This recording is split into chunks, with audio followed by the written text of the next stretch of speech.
Thank you for viewing the eRentPayment overview video for property managers and landlords. This video will provide just a brief overview of the features within eRentPayment. If there are still any questions we don't address or you have additional questions on the features shown, please don't hesitate to contact us at 303-459-4990 or email us at customerservice@erentpayment.com. We'd be happy to discuss the service and answer any additional questions. As you can see, this is just in the dashboard that you would see when you log into your profile. It gives you an overview of any active recurring payments for your tenants, lists your properties, along with any common tasks. You have your bank accounts, steps to send to new tenants. That lets you email new tenants the steps or download our automatic authorization form and have them sign that at lease time. You have your transaction search. Our online application, you can send out applications for prospective tenants to fill out, the properties overview, and our reports that we provide. You can also see there's a recent transactions section that displays any of the recent transactions for the past 5 days by default. You can expand this to 10 days, 30 days, along with changing the status. If you need additional information, you can also go to the transactions search area and do an actual search on transactions. To get started, the first area we'll take a look at is the bank accounts. Within our system, you can have multiple bank accounts in the system. Each property can have its own separate bank account if necessary. You can also have a different bank account to receive security deposits or application fees if necessary. To give you an idea of the properties, this is demo data, so there's 2 existing properties here, but I'll show you the add property screen real quick just to give you an idea of what you would enter when you're setting up a rental property in our system. And as I mentioned, we'll go through this quickly because there's definitely, we want to show you everything within the system and not focus too much on the property overview. There is an additional video on this section if necessary. You'll see when you're setting up a rental property, you can nickname the property. You can enter the manager contact information, whether that's your information or someone else's information that the tenant should see for any questions or concerns when they contact you. You'll enter the rental address, city, state, zip. You can also specify a different first name and last name to use for the payee value that the tenant sees as the person they're paying. For example, if you had a different LLC for each property, you could enter that LLC within each property, and you can manage all of your properties under one profile, even though they're under different LLCs without any issues in our system. You'll set the rent amount within the property. You can see here you'll specify the monthly, weekly, bi-weekly amounts if you allow that, along with a security deposit amount and any utility balances owed, that you can update this as needed on a monthly basis so that the tenants can see that any utility balances that are due if you need to collect utilities through the service. There's also a date field so that you can update that each time you update the utilities so they know what date that utility balance was updated. You can specify the rent due for the property, and then you can also specify whether or not you allow partial payments. There's 2 options within the partial payment block. You can block all partial payments, or you can only block rent payments. Within our service, when a tenant submits a payment, they select what payment type, for example, rent payment, security deposit, utility payments, prorated rent, other, and they select the month year. So you can block all partials or just certain rent payments. So that gives you flexibility to ensure that only partial payments are allowed if necessary. We can also charge a late fee within our system. You can see within here, you enter the grace period after the due date, and then you enter what the late fee is. You can specify a flat fee, a per day, or a combination of the both, along with being able to specify a maximum late fee that should be charged in a given month. For the options, you can select flat dollar amount or a percentage of the current rent in the property or the amount paid by the tenant. So you have 3 different options for the late fee settings there. This section 18A and 18B lets you require a rent payment first, and it requires that the tenant is paid up to date. So they can't avoid a late fee by marking the payment ahead a month, or by marking it as a different payment type to avoid a late fee. As talked about before with the bank accounts, you can specify which of the bank accounts you want to receive for this particular property. You can also specify here if you use a different bank account for security deposit payments and application fees. You'll specify the code to use for the property, and then you can also specify who pays the transaction fee. You can specify whether you cover it, split it with the tenants, or have the tenant cover the transaction fee.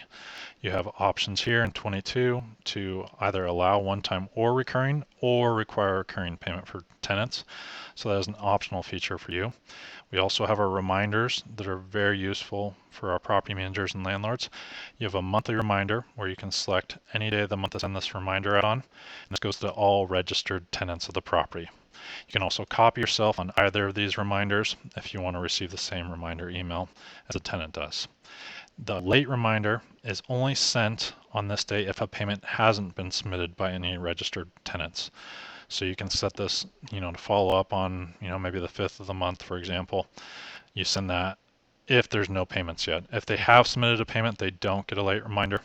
And then also you can specify a note for the tenants within setting 25, and that lets you put in any notes about maybe the due date or any late fees so that they see those messages when the reminder is sent to them. After payments are submitted, you can go here and you can search within this area to view additional data on any payments in the system if necessary. Within each transaction, you can click on a transaction and view the transaction details. You can also click the print view if you want to print the actual confirmation of the transaction here.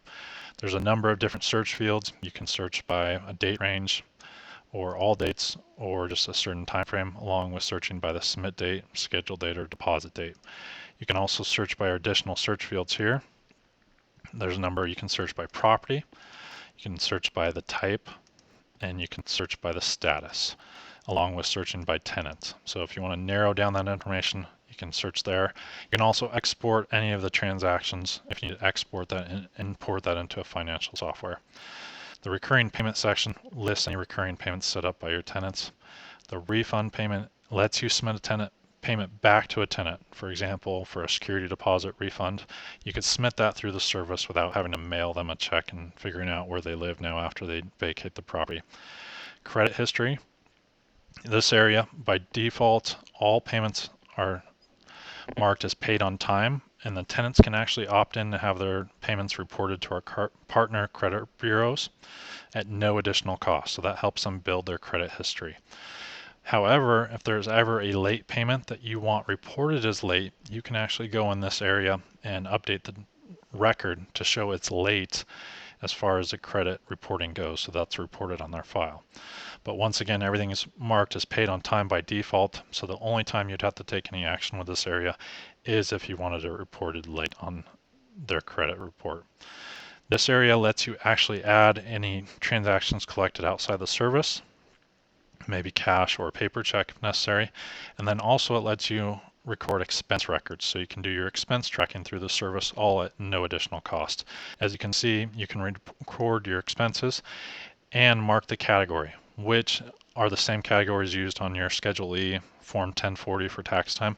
So this gives you one area where you can have all of your rental property data, electronic payments, manual payments, and expense records all in one area. We also offer online applications within the system at no cost. This lets you build your own application template where you can set what questions you want to ask the prospective applicant. As you can see here, some examples here. You can mark certain questions as required or not. You can add or remove questions, and then this is all online, and you can send them an email or post a link for your online application to complete.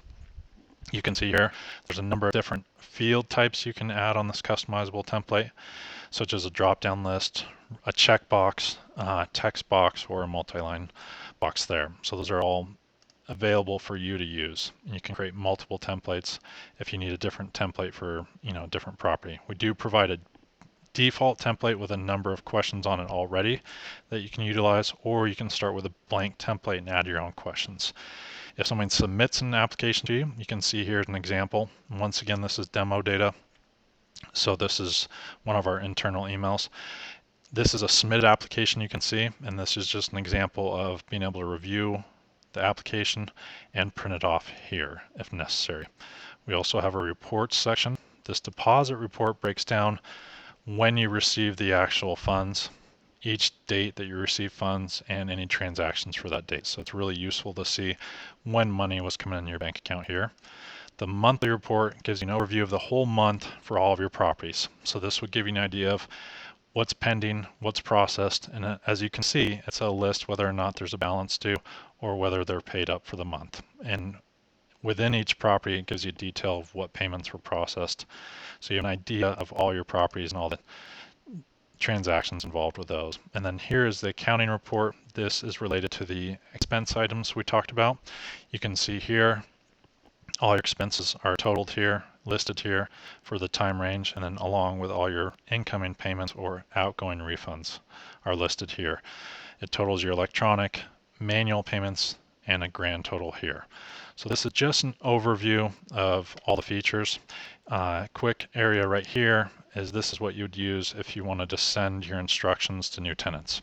You'd either email them the renter registration steps if you're letting them register on their own, or we do have an automatic authorization form. This is actually like a printable form where you could print it out, have them sign it, maybe around when they're signing the lease. You send it back, we set everything up in the system. So it's a great option for tenants that may not have access to a computer or may just want their payments automated and sign a form when they sign their lease.